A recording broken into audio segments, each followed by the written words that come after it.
Pentru moldovencele care vor să oprească fuga timpului, mai ales atunci când vine vorba de frumusețe, un grup de medici străini propun o serie de proceduri injectabile sub marca Princess. Produsele au la bază acid hialuronic nederivat din surse animale. Mai multe despre aceste proceduri vreau să aflăm de la invitații mei, distribuitor exclusiv Princess în Moldova. Bună seara! Bună seara! Bine ați venit la emisiune. Vreau să-mi spuneți mai multe despre produsul dumneavoastră și cât de popular este el în Moldova. Good evening. The first question is, I think, is about the product. How is it popular in the world and in Moldova? Maybe I will say about the Moldovan. Produsurile Princess sunt extrem de populare în Moldova, fiind deja de 6 ani practicate de medici și întrebate de către consumatoare, în special. Ca popularitate, probabil ele sunt printre lideri. Putem să spunem pentru femeile neinițiate, pentru că cu siguranță sunt și din astea, care este rolul acidului hialuronic în viața unei femei, dar și a bărbaților, pentru că și bărbații știu că fac injectări în ultimul timp. What's the role of hyaluronic acid from Princess for the women and for the men? Well, I would say there is no difference. Skin is skin, and if you inject it for a woman or for a man, it's absolutely the same. Ce vreau să spun e că nu este nicio diferență, pielea este piele și poate fi injectată atât femeilor cât și bărbaților. Ce beneficiu are acidul hialuronic asupra tenului? What's the benefit of hyaluronic acid for the skin? I think the benefits are that it's a minimal invasive treatment. So you have only stitches from a syringe, which is nothing special. So this is the treatment itself is the biggest advantage. Cel mai mare avantaj al acidului hialuronic este un tratament foarte sigur și simplu. Totodată tratament antirid, da? Da, tratament antirid. I would say even more. This is a procedure that can be done during a lunch. It's a lunchtime procedure, a very quick procedure. Această procedură este foarte scurtă în timpul prânzului sau ocupând aproximativ lângă 15 minute. Așa. Și după asta, persoana care a făcut o injectare cu Princess poate să meargă mai departe la birou? The person could continue his job after the Princess procedure? Of course, this is a very small injection. The needle is very small. If you take a product like this, what you have inside, you have a very small, tiny syringe with a small needle inside. And if you imagine to inject this, it's absolutely not painful. You don't have to do anything else. Just do it like that. Make a little injection. That's it. I'm not going to do it now, but this is very small and very delicate. Da, Andrei, te rog. Absolut este, după cum a spus domnul Dr. Lucas, este o procedură foarte minim-invazivă, cu un act foarte subțire și după această procedură, după injectarea de acid hialuronic, pacientul sau pacienta poate continua activitatea zilnică. Cât de des, când vedem rezultatul după injectarea cu acid hialuronic? Când se vede diminuarea ridurilor pe piele? When do you see the result after the procedure with Princess? This is just right now, just like that. This was already the answer. Yeah. Immediately after the treatment. You have to empty this, and then you have the result. Ok. Imediat. Am înțeles. Și cât de des trebuie să facem la ce perioadă trebuie să facem următoarea injecție? Pentru că, din câte știu, este o diferență dintre acid hialuronic și aplicarea toxinei botulinice, care are un efect mai de durată. În schimb, se vede o reacție mai, sau cum să zic, un efect mai artificial pe piele. So the question is, how often should women use the hyaluronic acid, and what's the difference between hyaluronic acid and toxin botulinum? Because as I know, the people usually make a mistake between botulinum toxin and the hyaluronic acid. Well, of course, those are two completely different products. They both work in the field of aesthetic medicine. Acestea sunt două produse absolut diferite care se folosesc ambele în medicina estetică. Așa? The hyaluronic acid is a product that fills the the wrinkles. It goes under the wrinkle, and hyaluronic acid is something very natural. Acidul hialuronic lucrează și tratează ridurile. Se injectează sub rid și umple spațiu, astfel ridul dispare. The botulin toxin is also a very good product, but it works completely different. It goes in the muscle and makes relaxation for the muscle. Toxina botulinică lucrează foarte bun, la fel un produs interesant și bun, dar lucrează diferit, se injectează în mușchi și funcționează relaxând mușchiul. So this is a completely different product. You can, well, when you put a botulin toxin, it works for 3 to 9 months. Filler like this can work for a year or longer. Când se injectează toxina botulinică, ea funcționează la 3 la 4 luni și atunci când se injectează Princess Venom, acesta funcționează până la 12 luni. După o singură procedură este suficientă pentru un an înainte sau trebuie să facem câteva proceduri consecutive, gen câteva săptămâni la rând, după asta un an de pauză? Is it sufficient one procedure or you should repeat the procedure several times to have the same result for 1 year? That's a very good question. We have a whole portfolio of products. We have volume, Princess Volume, we have the Princess Filler, and we have the Princess Rich. Those are 3 different products. This one can be used to volumize the face, to fill the nasolabial folds. Although this product, the filler, is the one very good for lips. It makes beautiful lips, especially that this is very a plastic product. And this one, Rich, is for very special mesotherapy and long-lasting mesotherapy. So they're different. The products are different, and you can use them one by one. For example, you can do today the volume. After a month, you can do a filler. After another month, you can do the rich, or you can do everything together. It depends on the patient how much he wants, and of course, it depends on the product and on the price of the product. Și un an am uitat de injectări, da? Da, așa este, pentru că Princess propune un portofoliu vast de produse. Princess Volume este un produs care se injectează pentru volumizare, pentru minimizarea ridurilor adânci, pentru volumul fieții și pentru ridurile nazolabiale. Princess Filler este un produs destinat pentru ridurile mai mici și totodată pentru volumul buzelor, ce se întreabă foarte mult de femeile din Moldova. Și Princess Rich este un produs pentru biorevitalizare. Și de ce se pot folosi toate 3 produse în dependență de zonă unde se injectează. Așa. Puteți să-mi spuneți dacă există totuși și efecte adverse ale acestei proceduri? Se întâmplă ca unele paciente, din cauza structurii pielii, să fie mai predispuse pentru la vânătăi, edeme sau alte pete pe o perioadă scurtă după injectare? Do they have adverse events after the procedure? Basically, yes, if we talk about hematoma and rednesses, but this is actually your field, doctor. From my side, from the product and manufacturer side, I can say that we did not have one severe adverse event in our whole history because we're working in such a safe environment. Well, I would say that what is very important, that with a syringe and the needle should work a doctor, because the doctor knows where it is safe to inject and where it's not safe to inject. Okay, so this is the crucial answer on this question: to know how and to have the professional person doing a procedure. Produsele Princess cu acid hialuronic sunt niște produse fabricate la o uzină farmaceutică, deci profilul lor de siguranță este foarte și foarte înalt, neavând niciun caz de un efect advers sever.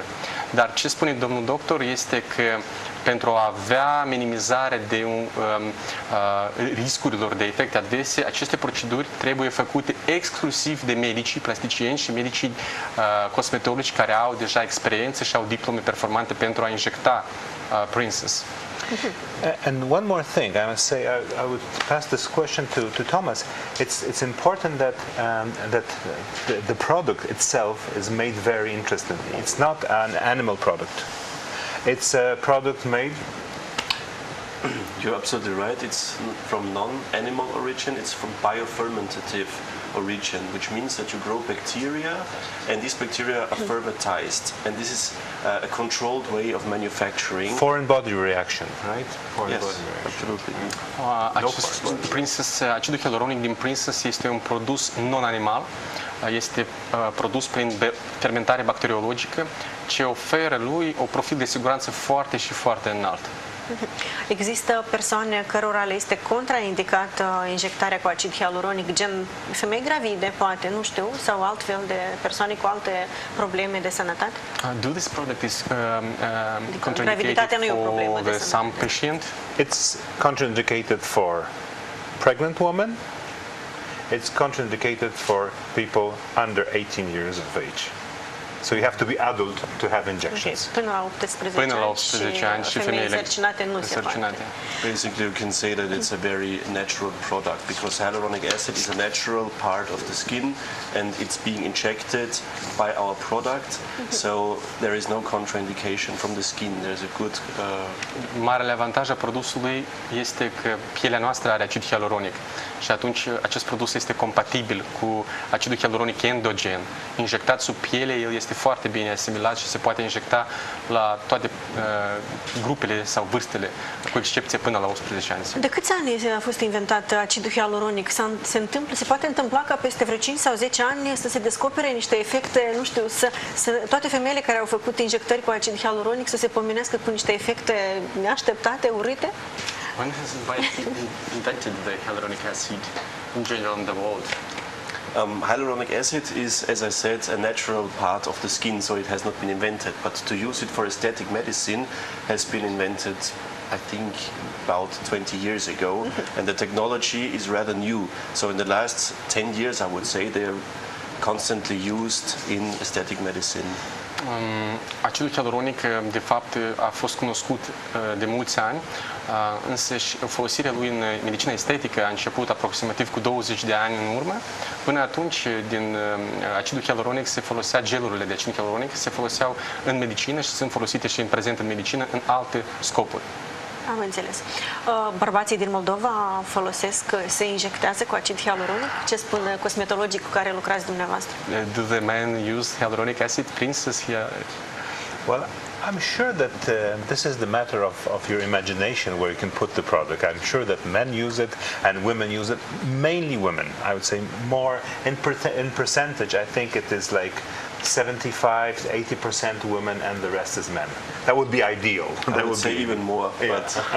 But constantly we see a growth of men doing facial and aesthetic treatments. It's getting more and more year per year. Totuși, aceste Femeile proceduri preferă femeile. Da, femeile sunt acele care folosesc și întreabă aceste proceduri, dar tendința este mai mare și mai mare pentru bărbați. Bărbații încep să aibă Încep și grijă ei ei. să se dorească frumoși. Lucaș, veniți din Polonia.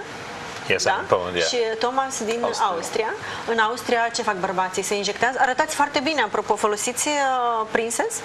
I almost understand you, almost. It looks nice. Do you use Princess? Oh, yes, I do. Yes, I do. Da. I love this product because it's so very useful. When you use it, you feel very comfortable with this. It's not a hard product that stays in the needle. You cannot press it out. It's very easy just to put it outside. It goes just like that. So easy, goes into the skin. It's a very nice product. And actually, this is natural hyaluronic acid. You can try it. You can put it on your hand. It keeps water on your hand as well. Of course, this is too expensive to do it on the hand. Mâinile vor fi mai nete de Yeah. după. Este scump să folosim ca o cremă de mână. Așa, foarte mulți cosmetologi folosesc Princess, nu? Din Moldova. Da, într-adevăr, Aveți și concurenți? Princess este un produs foarte utilizat de cosmetologii din Moldova și în special întrebat de femeile din Moldova. Desigur, există diferite produse în aceste folosite de cosmetologi și totuși datorită plasticității, calității, medicii cosmetologi preferă Princess. Înainte de procedură, pacientul are nevoie de un tratament special, să se abțină poate de la anumite produse. Ce recomandați? Do the patient need some advices before the procedure to take some or not? Well, the patient should not take aspirin. This is important because it can increase bleeding. But I would come back to the product just for a moment to say that this is a product, a unique one, which got all the CE certificates, all the certificates that we need, or even more than we need. Ok. De obicei, nu există anumite recomandări pentru pacient, doar să nu folosească aspirina simplă pentru a nu stimula hemorragiile sau care pot, totuși sunt niște proceduri injectabile.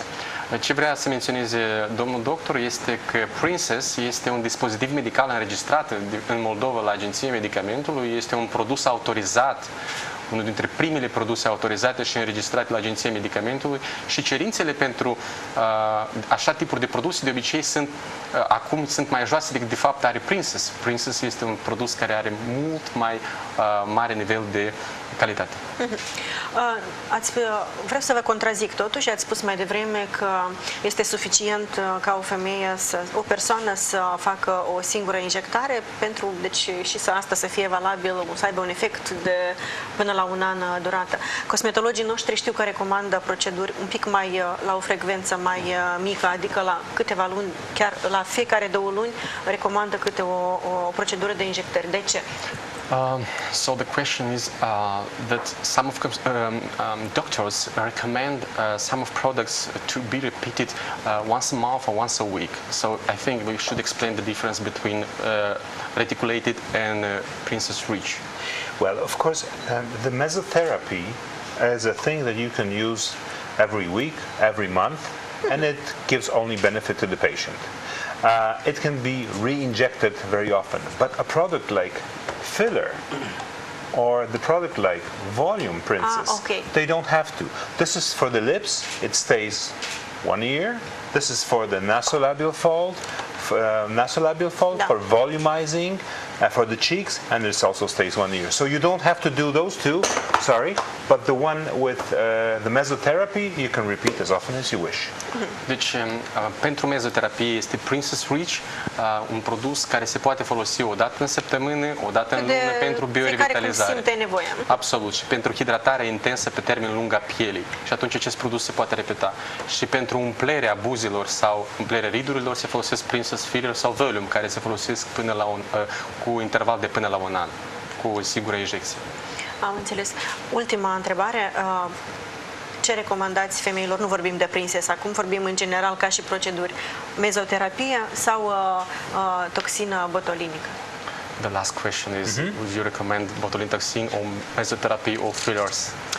For you, I would not recommend anything. Thank you. Welcome. But in general, this is completely different. I personally love the fillers because we have a variety of products. With botulinum toxin, you create a mask, which is some cases it's good, but in some cases you want to do something more. My idea of a patient when he goes out of my office is that he looks like he came from holidays.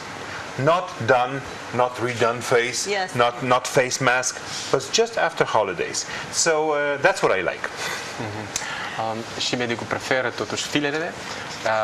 Princess Filler oferă o prezență naturală a vieții și anume datorită injecțiilor cu acid hialuronic fața este relaxată, parcă după un concediu arată după un concediu, spre deosebire de toxina botulinică care poate întinde fața. Și cel mai important pentru a nu fi confuși este de înțeles că toxina botulinică nu se injectează în buze, dacă ar fi injectată în buze ar rămânea buzele paralizate și nu s-ar mișca. Și este confuz pentru că unii chiar consideră că s-a injectat toxina botulinică. De fapt, în buze, pentru riduri adânci, se injectează acidul hialuronic Princess. Am înțeles. Am avut azi parte de o lecție extraordinară de frumusețe și îngrijire. Vă mulțumesc tare, tare mult și mult succes pe piața moldovenească. Femeile noastre sunt cele mai frumoase femei din lume și vor să fie tot timpul frumoase. Wish you success and for Moldovan market, and our women for sure needs this kind of procedure with Princess because they are beautiful and they have to be more and more beautiful. Every beauty has to be shown up, so that's right. Thank you very much. Thank you. Okay.